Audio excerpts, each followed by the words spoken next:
Well, ladies and gentlemen, boys and girls, Smyrna Cowboy here.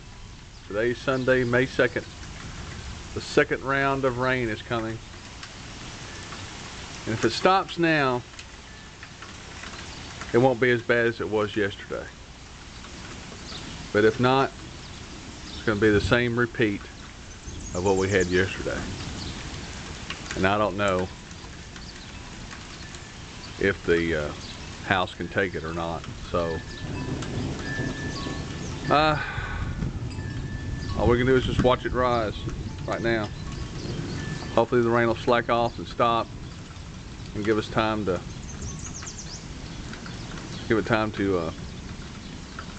drain away. So this is part one. Hopefully there won't be a part 2 or 3. So we'll just have to see.